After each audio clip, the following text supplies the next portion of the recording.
लोगों को scheme workers federation और ऑल इंडिया आशा व सहिया संघ के तरफ से अपना क्रांतिकारी सलाम पेश करती हूँ। बहनों, सबसे पहले तो मैं ये कहना चाहूंगी आप तमाम बहनों से कि किसी भी आंदोलन की सफलता उसके संगठन के मजबूती में होता है। कोई आंदोलन कितना सफल होगा, कितना हम उस आंदोलन को अपनी ऊंचाई तक ले जाएंगे, उसके पीछे आपका संगठन कितना मजबूत है, कितने नीचे तक गहराई में है, ये सबसे पहली शर्त होती है। क्योंकि संगठन के बिना आंदोलन नहीं, आंदोलन के बिना संगठन नहीं, ये दोनों एक दूसरे के साथ जुड़ा हुआ होता है। और संगठन का ढांचा आपको राज्य से लेकर के अपने जो सबसे निचली इकाई होती है पीएससी सीएससी तक का आपको अपनी इकाई को मजबूत करना होगा। अपने प्रखंड में अपनी धाक कायम करनी होगी। आशाओं की संगीनियों की यह धाक जब तक नहीं बनेगा, ये सरकार हमारी बात सुनने वाली नहीं है। और मैं बात कर रही थी और हम लोग देख रहे हैं कि पूरे देश में आंदोलन चल रहा है। मोदी साहब जब पहली बार बैठे थे गद्दी पर, इस सवाल को लेकर के हम लोगों ने आंदोलन किया, आवाज बुलंद की, तो मोदी साहब ने कहा कि कौन आशा कार्यकर्ता, हम नहीं पहचानते कि आशा क्या है। मगर जब कोरोना काल में आशाओं ने, संगीनियों ने, पूरे स्कीम वर्करों ने अपनी जान की बाजी लगा करके लोगों ने कोरोना को पीछे धकेलने का काम किया, तब इनको समझ में आ गया। विश्व वर्ल्ड बैंक से लेकर के तमाम बड़े बड़े कहिए कि डॉक्टर लोगों ने कहा कि नहीं, आज आशा कार्यकर्ता और संगीनी क्या है, ये आज पूरे विश्व को और पूरे देश को समझ में आ रही है। क्योंकि हमारा देश जिस तरह का है, जिस तरह की बनावट है, अगर हम लोगों ने अपनी जान की बाजी नहीं लगाई होती तो इस देश में कोरोना को लेकर के बहुत बड़ी क्षति हुई होती। मगर हम लोगों ने परवाह नहीं किया और हम लोगों का संघ AICCTU के नेतृत्व में हम लोगों ने केंद्र सरकार को दिया कि आप कोरोना से हमें काम ले रहे हैं और हम भी काम करने में पीछे नहीं हटेंगे। मगर जिस तरह से आपने सरकारी स्वास्थ्य कर्मियों के लिए 50 लाख रुपया घोषित किए हैं कि अगर कोई मर जाएंगे, कोई दुर्घटना हो जाती है तो उन्हें 50 लाख रुपया दिया जाएगा बीमा के तौर पर, तो आशा और आशा संगिनियों को क्यों आप नहीं देंगे? ये सवाल सबसे पहले उठाने वाला कोई संघ रहा तो ये आपका संघ था। और कोरोना भत्ता हम लोगों ने मांगा था कि 10,000 रुपया पर मंथ हम लोगों को कोरोना भत्ता के रूप में दिया जाए। तब जाकर के सरकार ने आपकी बात सुनी और आशा और संगीनियों के लिए भी 50 लाख रुपये का बीमा तय हुआ और कोरोना भत्ता कहीं 1,000 रुपया, कहीं 3,000 रुपया, कहीं कुछ सरकार ने लगा। तो ये आपके संघ और यूनियन में ताकत है। इसके बदौलत हम लोग केंद्र से लेकर राज्य तक में लड़ करके चीजों को हासिल करते हैं। वो आपके संघ के बदौलत, एकता के बदौलत, संगठन के बदौलत वो चीजें हासिल होती। आप इतना समझ लीजिए कि आशा संगीनियों से लेकर के जितनी भी स्कीम वर्कर है, आशा कार्यकर्ता से लेकर के, चाहे वो आंगनबाड़ी हो, चाहे वो विद्यालय रसोईया हो, चाहे वो जीविका हो, किन्हीं को भी सरकार ना तो श्रमिक मानती है और ना वो कर्मचारी मानती है, कुछ भी नहीं मानती है। सबसे पहले तो मैं आप लोगों को बधाई दूंगी कि यहाँ पर आपके यूनियन विजय विद्रोही जी के नेतृत्व में, अनिल जी के नेतृत्व में, लक्ष्मी जी के नेतृत्व में, रेखा जी के नेतृत्व में लड़ करके आप लोगों ने अपने यूनियन का ट्रेड यूनियन के तहत रजिस्ट्रेशन करवाया, जबकि बिहार में नहीं हुआ है। बिहार में हम लोगों ने बहुत लड़ा, तो हम लोगों ने दिया है, मगर सरकार इसको करने को तैयार नहीं है। मगर श्रमिक नहीं मानती। हम लोगों से सवाल किया गया, जब हम लोगों ने यूनियन के रजिस्ट्रेशन में दिया तो सरकार ने कहा कि आप ना तो श्रमिक है, आप इसलिए आपका यूनियन का रजिस्ट्रेशन नहीं किया जाएगा। हम लोगों ने उनसे पूछा कि आप मुझे जवाब दीजिए कि हम हैं क्या। अगर आप हमें श्रमिक नहीं मानते, आप हमें कर्मचारी नहीं मानते, तो हमें आप मानते क्या है? आप ही इसका हमको जवाब दे दीजिए, क्योंकि हम तो काम करते हैं आपका, हम तो आपका काम कर रहे हैं ना। तो आप कहते हैं कि ये स्वयंसेवी है। स्वयंसेवी क्या होता है? जब सरकार से वार्ता हो रही थी तो सरकार ने कहा कि आप मानदेय की मांग करती हैं, आशा का फुल फॉर्म बताइए।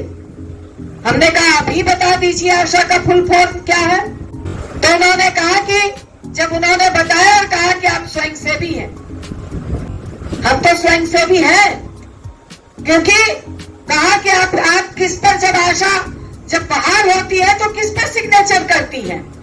हमने कहा ठीक है, मगर पूरे देश में शिक्षकों की बहाली हुई थी, कई राज्यों में। शिक्षा मित्र के रूप में बिहार में बहाली हुई थी, अन्य राज्यों में बहाली हुई थी, 1500 से बहाल हुआ था। शिक्षा मित्र के रूप में बिहार में बहाली हुई थी, अन्य राज्यों में बहाली हुई थी, 1500 से बहाल हुआ था। आज उनको वेतनमान क्यों दिया जा रहा है? आज उनको आप अस्थायी कर्मचारी कैसे मान लिए? तो चीजें कहीं से शुरू होती है, मगर जब आंदोलन होता है, जब आपकी जरूरत होती है, तो वो आप मानते हैं कि नहीं मानते? तो आज आपको मानना पड़ेगा, क्योंकि आज हेल्थ में अगर आज कोई बुनियाद के रूप में खड़ा है तो वो आशा और आशा संगिनी बहनें हैं।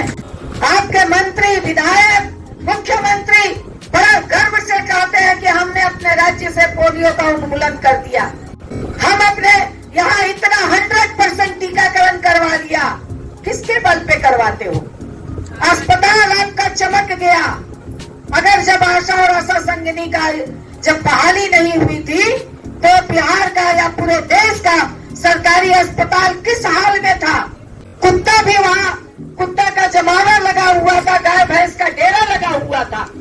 अगर अस्पतालों को चमकाने का काम किया है, अगर नीचे किसी भी आपके योजना को, हेल्थ के योजना को अगर जमीन पर ले जाने का काम यही बहनें करती हैं। इनके दम पर आप हेल्थ में मेडल जीतते हो, मेडल लेते हो देश और दुनिया में, मगर इनको आप देते क्या हो? इनको आप क्या देते हो? इसलिए आपको हमें कर्मचारी मानना होगा। आपको अगर कर्मचारी ना मानिए पहले, तो हमें श्रमिक मानना पड़ेगा। और हेल्थ विभाग के 4th ग्रेड कर्मचारी ही सही, मगर इसकी घोषणा आपको करनी पड़ेगी। ये हम लोगों ने पूरे दबाव बनाया है, पूरे देश में दबाव बनाया है, और बिहार में, क्योंकि केंद्र में जो भाजपा की सरकार है ये बात सुनने तक को तैयार नहीं है। आपके यहाँ भी भाजपा की सरकार है, इस दिशा में एक शब्द सुनने को तैयार नहीं है। बिहार में जब महागठबंधन की सरकार बनी तो हम लोगों ने जब इस सवाल को उठाया कि महागठबंधन की सरकार है, आपको कम से कम मानदेय कर्मी की घोषणा करनी पड़ेगी। और महागठबंधन की सरकार ने आशा और आशा संगिनियों को मानदेय की घोषणा किया। वो लिखित रूप से दिए कि हम आशा और आशा संगिनी को मानदेय के रूप में, पहले पारितोषिक 1000 मिलता था, मगर अब 1500 रुपया बढ़ा करके 2500 रुपया बिहार सरकार मानदेय के रूप में आशा और आशा संगिनी बहनों को देगी। ये घोषणा महागठबंधन की सरकार ने किया, ये भाजपा की सरकार ने नहीं किया।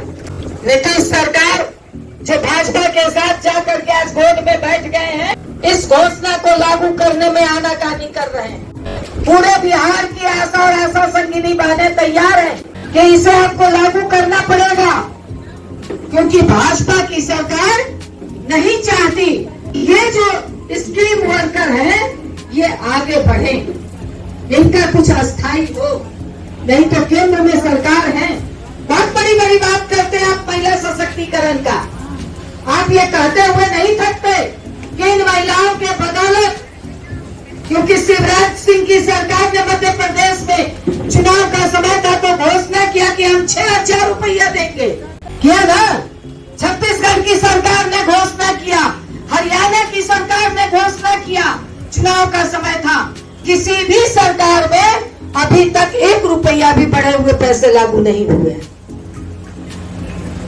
चुनाव का समय था, आपने घोषणा किया, बहनों का वोट ले लिया, मगर आज जब पुनः आपकी ही सरकार बनी, आपने उसमें 1 रुपये के लिए अभी तक कोई बढ़ोतरी नहीं की। बिहार में भी नीतीश कुमार फिर चले गए, मगर 1 रुपये की भी आपने उसमें बढ़ोतरी नहीं की। भाजपा उसमें पूरे कुंडली मार करके बैठे हुए हैं। तो इस बात पर हम लोगों को सोचना होगा, इस बात पर हम लोगों को समझना होगा कि हम लोग जो महिला सशक्तिकरण की बात करते हैं, महिला उत्थान की बात करते हैं, जिनको हम लोग वोट देते हैं, देश की गद्दी पर बिठाते हैं, मगर वो हमारे लिए कितना सोचते हैं, हमारे लिए वो क्या करते हैं, इस पर हम लोगों को भी गंभीरता से सोचनी होगी। सिर्फ हमारा 2 पैसा बढ़ जाए इसके लिए नहीं।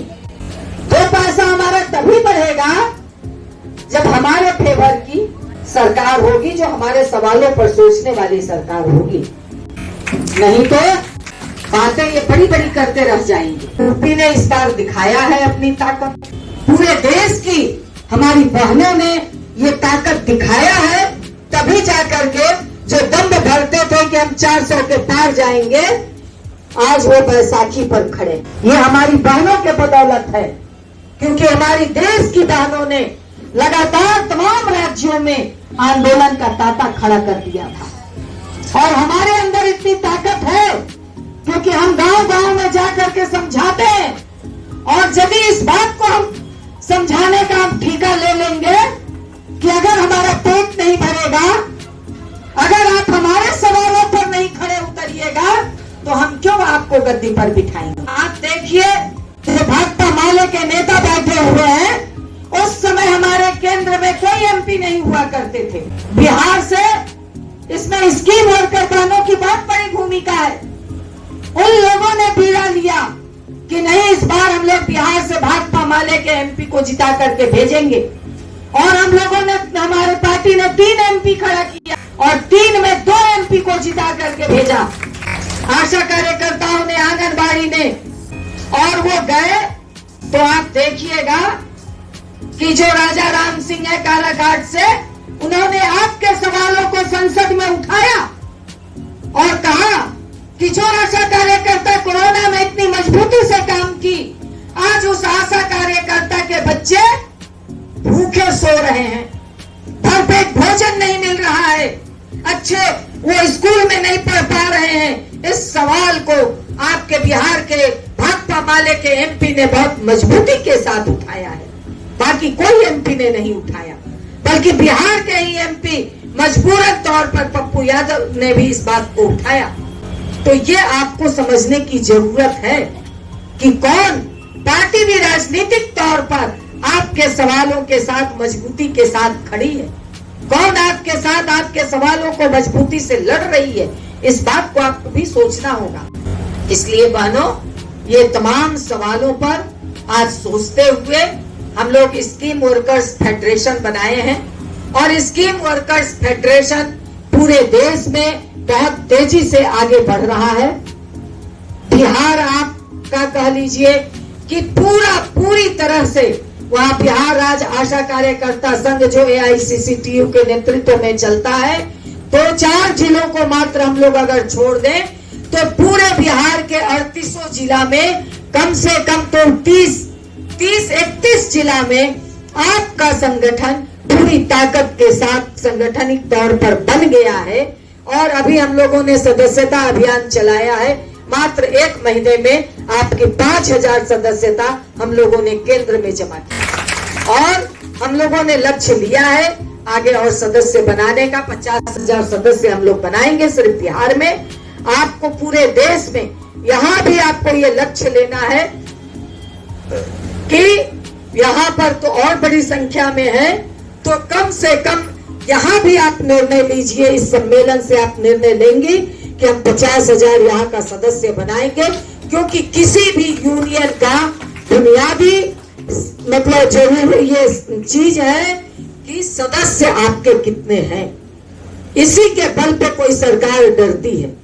अगर राष्ट्रीय सम्मेलन जो है ICCTU का होने जा रहा है 24, 25, 26 फरवरी को, उसमें अगर हम लोग सिर्फ पूरे देश से अगर हम लोग अपने आशा और आशा संगनी की सदस्यता 5 लाख अगर दे दें तो आप समझ लीजिए केंद्र सरकार हिल जाएगी और इसी सदस्यता के बल पे आपकी बात को मानने के लिए मजबूर हो जाएगी। इसलिए सदस्यता बहुत बड़ी बात होती है।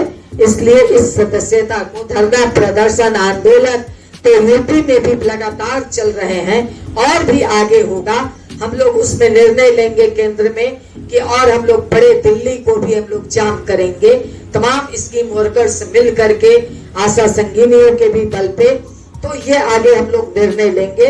मगर अभी जो ट्रेड यूनियन का राष्ट्रीय सम्मेलन आयोजित है उसकी सफलता के लिए अपनी मेंबरशिप के लिए इन तमाम कामों को हम लोगों को पूरी ताकत से करना है। यह सम्मेलन आपका मील का पत्थर साबित होगा। शांति है तो आगे और बड़े आंदोलन में जाएंगे।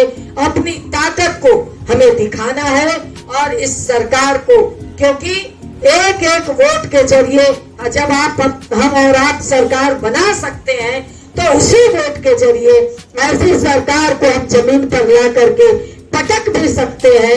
ये जिस दिन ताकत इस सरकार को पता चल जाएगी उस दिन हमारी मांगों को मानेंगी और ये पूरे बुलंद इरादे के साथ कि हम श्रमिक का दर्जा लेकर रहेंगे, हम मानदेय कर्मी का सर्वप्रथम मानदेय कर्मी का भी दर्जा हम ले करके रहेंगे। ये आंदोलन और संगठन में ताकत है। इसी बात के साथ इनकलाब जिंदाबाद।